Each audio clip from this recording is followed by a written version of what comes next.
ஸ்ரீமதே ராமானுஜாய நமக. தினம் ஒரு திவ்ய பிரபந்தம் தொடரில் இன்றைக்கு 1960வது பகுதி. திருமங்கையாழ்வார் அருளிய பெரிய திருமொழியை அனுபவித்து வருகிறோம். அதிலே பெரிய திருமொழியின் நிறைவு 11ஆம் பத்தினுடைய முதல் திருமொழியின் 4வது பாசுரத்தை இன்று நாம் இணைந்து அனுபவிக்க இருக்கிறோம். இந்த திருமொழியிலே பரகால நாயகி தன் துன்பத்தை எல்லாம் சொல்லிக் கொண்டு வருகிறாள். எம்பெருமான் என்னிடம் வரமாட்டேன் என்கின்றான், அவனை சேர முடியவில்லை, அவனுடைய துளசி மாலையாவது அந்த மனத்தையாவது அனுபவிக்க விரும்புகிறேன், அதுவும் நடக்கவில்லை. அப்படி இருக்கும் காலத்திலே எம்பெருமானும் என்னிடம் துன்பம் கொடுக்கிறான், தென்றலை நெருப்பு வீச சொல்லுகிறான், சந்திரனை என் மீது வெப்பத்தை காட்டுகிறான், வடக்கிலிருந்து வரும் வாடைக்காற்று என்னை அறுக்கிறது என்றெல்லாம் சொல்லிக்கொண்டு வந்தாள். பொழுது விடிந்ததும் சந்திரன் தானே மறைந்து போகும். அந்த சந்திரன் என் மீது வெம்கதிரா வீசிக்கொண்டிருக்கிறான் அல்லவா? அப்படி சொன்னவளுக்கு தோழி என்ன சொல்கிறாள்? பொழுது விடிந்ததும் சந்திரன் தானே மறைந்து விடும், அந்த வெம்கதிர்களும் மறைந்து விடும் அல்லவா என்று தோழி சொல்ல, அதற்கு பரகால நாயகி சொல்கிறாள், அற்புதமாக நயமாக சொல்கிறாள், வானத்தில் உலாவினால் அல்லவா சந்திரன் மறையும்? அவன் ஒரே இடத்தில் நிலையாக இருந்து கொண்டல்லவா என்னை துன்புறுத்தி கொண்டிருக்கிறான். வானத்திலே புறப்பட்டு அந்த பக்கம் அந்த கிழக்கிலிருந்து மேற்காக, மேற்கிலிருந்து கிழக்காக என்று போய்கொண்டு இருந்தால் தானே, உலாவினால் அல்லவா சந்திரன் மறையும்? அவன் ஒரே இடத்தில் இருந்து கொண்டு என்னை நிலையாக துன்புறுத்தி கொண்டிருக்கிறான், எனக்கு எப்போது விடியும் என்று அந்த திங்கள் தரும் துன்பத்திற்காக சொல்கிறாள். மீண்டும் அந்த சந்திரனால் படும் துன்பத்தை இந்த பாடலிலே கூறுகிறாள். சர்வேஸ்வரனுடைய ஆணையின்படியே, அவன் கருத்தின்படியே சந்திரன் இப்படி துன்பம் கொடுக்கிறான் என்பது பரகால நாயகியினுடைய கருத்து. பரகால நாயகி வேறு யாருமல்ல, திருமங்கையாழ்வாரே. அவரே தம்மை நாயகி பாவத்திலே வைத்துக்கொண்டு தான் எம்பெருமானை அடைய வேண்டும், நாயகன் நாயகியை அடைய வேண்டும். மற்றொரு சம்பிரதாயம் ஒன்று உண்டு. வைணவ சம்பிரதாயத்திலே எம்பெருமான் ஒருவன்தான் ஆண்மகன், மற்ற அனைத்தும் பெண்களே, அனைத்தும் அவனுக்காகவே படைக்கப்பட்டிருக்கின்றது, அவனையே அடைய வேண்டும் என்று நினைக்க வேண்டும். அப்படி திருமங்கையாழ்வார் தம்மை ஒரு நாயகியாக பாவித்து கொண்டு தன்னுடைய பிரிவாற்றாமையை, விறகின் தன்மையை, அதனால் ஏற்படும் துன்பத்தை எல்லாம் வர்ணித்து கொண்டிருக்கிறார். இந்த பாடலிலே அந்த சந்திரனை பற்றி மேலும் கூறுகிறார். அங்கு ஓர் ஆய்குலத்துள் வளர்ந்து சென்று அங்கு ஓர் தாய் ஒரு ஆகி வந்தவள், கொங்கை நஞ்சு உண்ட கோயின்மைகளோ திங்கள் வெம்கதிர் சீறுகின்றதே. திங்கள் என் மீது நெருப்பை அள்ளி கொட்டுகிறது, வெம்கதிர் சீறுகின்றது, எம்பெருமான் ஆணையினால் தானே.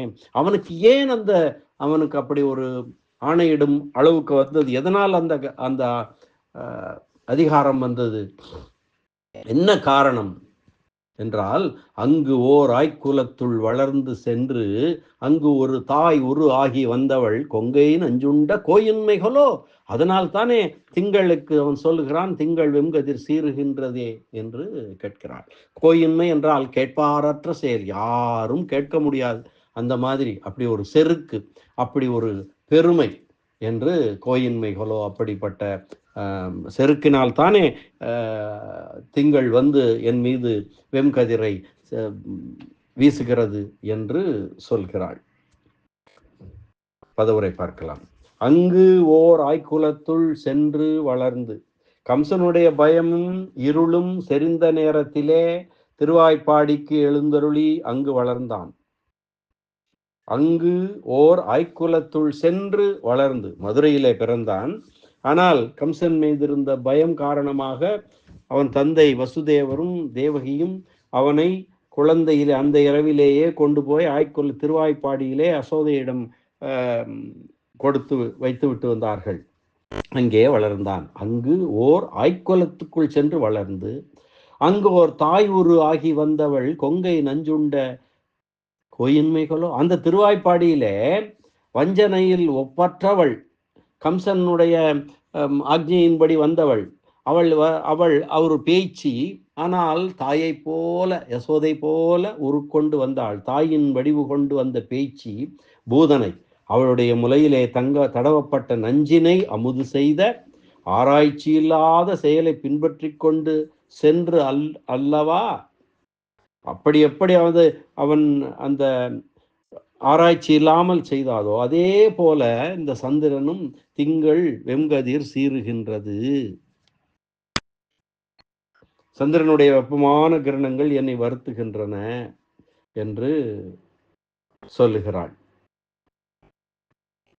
சந்திரனுடைய கொடிய வெப்பமான கிரணங்கள் என்னை வருத்துகிறது என்பது கம்சனுடைய பயமும் இருளும் நிறைந்த நேரத்தில் மதுரையிலிருந்து திருவாய்ப்பாடிக்கு சென்று ஓர் இரவில் பிறந்து ஓரிரவிலேயே சென்று அந்த சிறந்த இடைக்குலத்திலே வளர்ந்து கொண்டிருக்கையிலே அங்கே யசோதையாகிய தாயாகிய யசோதை பிராட்டியின் வடிவு கொண்டு வந்தவளான போதனை அந்த பேச்சு அவளுடைய கொங்கையிலே தடவி இருந்த நஞ்சினை உறிஞ்சி உண்டு அவளையும் முடித்தான்.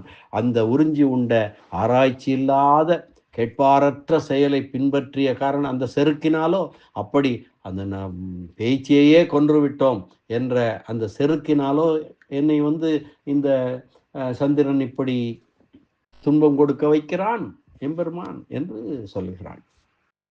குளிர்ச்சியையே இயல்பாக உடைய சந்திரன் இப்பொழுது என்னிடம் என் மீது தன்னுடைய தன்மை மாறி சீற்றம் காட்டுவது வெறுமனே அல்ல. அவன் சும்மா செய்யவில்லை. இந்த பொருள்கள் இப்படி இருக்க கடவன என்று முதலிலேயே சங்கல்பித்தவன் சர்வேஸ்வரன் எம்பெருமான். இந்தந்த பொருள்களுக்கு இந்தந்த குணங்கள் இப்படித்தான் அது இருக்கும் என்று சங்கல்பத்திருக்கிறான். அப்படி அவனுடைய சங்கல்பத்தின்படி அவனுடைய ஆணையின்படி குளிர்ச்சியையே இயல்பாக உடையவனாயிருந்த சந்திரன் இப்போதும் என் மீது குளிர்ச்சியை தானே தர வேண்டும். ஆனால் எம்பெருமானுடைய சங்கல்பத்தினால் தானே இப்படி சுட வேண்டும். இப்போ சுடுகிறான். எப்படி சுடுகிறான்? அவனுடைய ஆணை இல்லாமல் சுட முடியுமா? அதனாலே எம்பெருமானுடைய சங்கல்பத்தினாலே தான் இப்படி சுடுகிறான் என்று சொல்கிறான். அவன்தான் ஒருத்தி மகனாய் பிறந்து ஓரிரவில் ஒருத்தி மகனாய் ஒளித்து வளர்ந்து அருளும் காலத்திலே ஒருத்தி மகனாய் மதுராவிலே தேவகி பிராட்டிக்கு பிறந்தான். ஆண்டாள் நாச்சியார் சொல்கிறாள், ஒருத்தி மகனாய் பிறந்து ஓரிரவில் ஒருத்தி மகனாய் ஒளித்து வளர தற்கிலானாய் தாந்தீங்கிற என்று பாடுகிறாள் அல்லவா? அப்படி மதுரையிலே ஒருத்தி மகனாய் தேவகி பிராட்டிக்கு பிறந்து அதே இரவிலே ஒரு இரவில் ஒருத்தி மகனாய் ஒளித்து வளர்ந்து அருளும் காலத்திலே அங்கிருந்து அதே இரவிலே யமுனை ஆற்றை கடந்து திருவாய்ப்பாடிக்கு சென்று சேர்ந்தான். மதுரையிலே பிறந்தவன் ஆய்ப்பாடிக்கு சென்று அங்கே ஒளித்து வளர்ந்தான், ஒளிந்து கொண்டு வளர்ந்தான். ஏனென்றால் கம்சன் அங்கே செல்ல முடியாது. கம்சன் நம்மிடம் இருந்த பயம், கம்சன் எல்லா குழந்தைகளையும் கொன்று கொண்டிருந்தான். ஏனென்றால் வசுதேவருக்கும் தேவகி பிராட்டிக்கும் பிறக்க போகக்கூடிய 8வது குழந்தை உன்னை கொன்றுவிடும் என்று அசிரரி சொல்ல கேட்ட கம்சன் இருவரையும் காராகிரகத்திலே அடைத்து வைத்து கால்களிலே சங்கிலியை கொண்டு கட்டி பிறக்கும் குழந்தைகளெல்லாம் பாறையிலே மோதி கொன்று கொண்டிருந்தான். 7 குழந்தைகளையும் கொன்று விட்டான். இப்போது 8வது குழந்தை. இதுவும் தெரிந்தால் உடனே இந்த குழந்தையும் கொன்று விடுவான் என்ற பயத்தினாலே வசுதேவர் அந்த ஒருத்தி மகனாய் பிறந்தவனை அதே இரவிலே ஓரிரவில் எடுத்துக்கொண்டு யமுனையை தாண்டி திருவாய்ப்பாடிக்கு சென்று யசோதையிடம் கொடுத்து யசோதையின் மகனாக ஒருத்தி மகனாய் ஒளித்து வளர்ந்து அருளினான். அப்படிப்பட்ட காலத்திலே அங்கே அவனை துன்புறுத்துவதற்காக கம்சனுடைய ஆணைப்படி பேச்சி பூதனை சென்றாள். அவள் தாய் உருக்கொண்டு தாயான யசோதை பிராட்டியை போலவே உருவத்தை கொண்டு இவனுக்கு பால் கொடுக்கும் பாவனையிலே தன்னுடைய கொங்கையிலே நஞ்சினை தடவிக்கொண்டு அந்த பாலை கொடுத்து இவனை கொல்ல வேண்டும் என்ற திட்டத்தோடே சென்றாள். குழந்தை இவன் அதை புரிந்து கொண்டு அந்த முலையை அந்த பாலை குடித்த போது அந்த நஞ்சினை குடித்த போதே அவள் உயிரையும் சேர்த்து குடித்து விட்டான். அந்த வீரத்தினாலே அந்த வீரத்தையே என் மேலும் பாவியான என் மேலும் காட்ட வேண்டும் என்பதற்காகவே இப்படி சந்திரனை ஏவினான் போலும் என்கிறாள் பரகால நாயகி. அங்கு ஓர் ஆய்குலத்துள் கண்ணபிரான் பிறந்த இடமோ கம்சனுக்கு மிகவும் அஞ்ச வேண்டிய இடம். அந்தோ என் செய்வது என்று வசுதேவரும் தேவகியாரும் துன்பப்படுகிற சமயத்திலே அங்கு ஓர் ஆய்க்குலத்துள் ஒதுங்கி வளர்வதற்கு ஓர் புகலிடம் வாய்த்ததே என்று மகிழ்ச்சியினால் அங்கு ஓர் ஆய்க்குலத்துள் என்று சொன்னாராம் என்று நயமாக உரை செய்கிறார் உரையாசிரியர். கோயின்மை என்றால் கேட்பாரற்ற செயல் என்று பார்த்தோம். குழகி எங்கள் குளமணன் கொண்டு கோயின்மை செய்து கண்மம் ஒன்றில்லை என்று திருவாய்மொழியிலே இந்த கோயின்மை என்ற பிரயோகம் அமைந்திருக்கிறது. இங்கே குளமணன் என்பது மரப்பாச்சி பொம்மை. அந்த மரப்பாச்சி பொம்மை செய்யக்கூடிய கோயின்மை குறும்புகள் இலைகள். குழகி எங்கள் குளமணன் கொண்டு கோயின்மை செய்து கண்மம் ஒன்றில்லை என்று சொல்லுவார். அந்த கோயின்மை தான் இங்கே சொல்லப்பட்டிருக்கிறது. இங்கே இந்த சொல் கோயின்மை என்ற சொல் வேறு பொருளிலும் தமிழிலே வருவதுண்டு. அடிமை என்னும் அக்கோயின்மையாலே என்ற பெரியாழ்வார் திருமொழியிலே அது வித்தியாசமான பொருளில் வந்திருக்கிறது.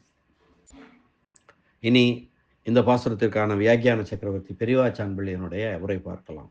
அங்கு ஓர் ஆய்க்குலத்துள் வளர்ந்து சென்று எம்பெருமான் அவதரித்த அளவிலே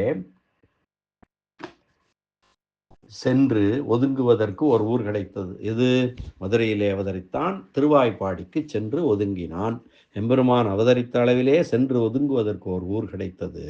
ஒரு புறம் கம்சனை பற்றிய அச்சம், மற்றொரு புறம் காரிருள். அங்கு ஓர் ஆய்க்குலத்துள் வளர்ந்து சென்று வளர்ந்து அந்த நிலையிலே வசுதேவரும் தேவை பிராட்டியும் வருந்தும் நேரத்திலே அந்த திருவாய்ப்பாடி அஞ்சினவன் புகழடையும் இடமாக அமைந்தது. வசுதேவரும் அஞ்சினார், அதனாலே இவனை கொண்டு போய் எங்கே சேர்த்தார்கள்? வசுதேவர் அஞ்சிய வசுதேவருக்கு புகழடையும் இடமாக அந்த திருவாய்ப்பாடி அமைந்தது. திருவாய்ப்பாடியில் உள்ளவர்கள் கம்சனுடைய குடிமக்களாய் அவனுக்கு வரிகட்டி வந்தார்கள் என்றாலும் கூட அவனுக்கு அஞ்சாமல் பிள்ளைகளை காப்பாற்றி கொடுக்கும் இயல்பினராய் இருந்தார்கள். கம்சனுக்கு ஒரு சாபம் உண்டு, அவன் திருவாய்ப்பாடிக்குள் நுழைய முடியாது. அந்த ஒரு தைரியம் அங்கே திருவாய்ப்பாடியில் உள்ளவர்களுக்கு ஒரு அருமருந்தாக இருந்தது. அங்கு ஓர் தாய் உரு ஆகி வந்தவள் கொங்கை நஞ்சுண்ட கோயின்மை கொலோ.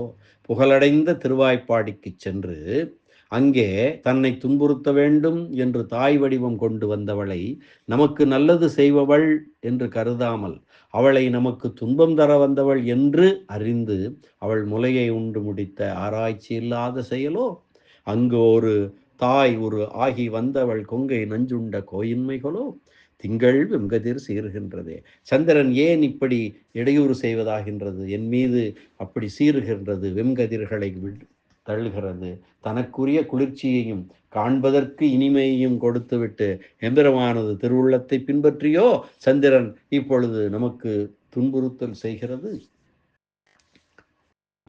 பீஷாதேதி சூரியக, தைத்திரிய ஆனந்தவல்லியிலே வரக்கூடிய வார்த்தைகள். பீஷோ தேதி சூரியக, சூரியன் பயப்பட்டு கொண்டு உதிக்கிறான் என்று சொல்கிறது. என்று சொல்லப்பட்டபடி எம்பெருமானை பின்பற்றி செல்ல வேண்டும் அல்லவோ சூரிய சந்திரனுக்கு? எம்பெருமானுக்கு பயந்து கொண்டுதான் இருக்க வேண்டும். அதனாலே எம்பெருமான் சொன்னபடி சந்திரன் நம்மை துன்புறுத்துகிறான் என்று பரகால நாயகி சொல்லுகிறான். அவன் சொல்லவில்லை என்றால் எப்பொழுதும் குளுமையாக இருக்கக்கூடியவன் அவன். அவன் கிரணங்கள் குளிர்ச்சி, அவன் அழகு, அந்த மகிழ்ச்சி தரக்கூடிய சந்திரன் எனக்கு துன்பம் தருகிறான், என் மீது நெருப்பு கிரணங்களை வீசுகிறான். அப்படி என்றால் எம்பெருமானுடைய ஆணைப்படிதானே என்று நான் என்ன செய்வேன் இப்படி இருந்தால் என்று புலம்புகிறாள், இறைஞ்சுகிறாள் பரகால நாயகி. பரகால நாயகியாக பாவித்து கொண்ட திருமங்கை ஆழ்வார் கூறுகிறார். மீண்டும் ஒருவரை பாசுரத்தை, இந்த அற்புதமான பாசுரத்தை அன்வைக்கலாம். அங்கு ஓர் ஆய்க்குலத்துள் வளர்ந்து சென்று அங்கு ஓர் தாய் உரு ஆகி வந்தவள் கொங்கை நஞ்சு உண்ட கோயின்மைகளோ திங்கள் வெம்கதிர் சீறுகின்றதே. அங்கோர் ஆய்க்குலத்துள் வளர்ந்து சென்று அங்கு ஓர் தாய் உரு ஆகி வந்தவள் கொங்கை நஞ்சுண்ட கோயின்மைகளோ திங்கள் வெம்கதிர் சீறுகின்றதே என்ற அற்புதமான பாசுர அனுபவத்தை இந்த அளவிலே நிறைவு செய்து மீண்டும் அடுத்த பாசுர அனுபவத்துடன் அடுத்த பதிவிலே நாளை சந்திக்கலாம். நன்றி, வணக்கம். ஸ்ரீனிவாச வெங்கடேச ராமானுஜதாசன், திருவரங்கம். அங்கு ஓர் ஆய்க்குலத்தில் வளர்ந்த கண்ணன் எம்பெருமான் திருவடிகளே சரணம். அரட்டமுக்கி அடியார் சீயம் கலிகன்றி கலியன் பரகாலன் திருமங்கை ஆழ்வார் திருவடிகளே சரணம். வியாக்கியான சக்கரவர்த்தி ராமாயண பெருக்கர் பரம காருணிகர் உரைப்பெருமன்னர் பெரியவாச்சான் பிள்ளை திருவடிகளே சரணம். ஆழ்வார் எம்பெருமானார் ஜீயர் திருவடிகளே சரணம்.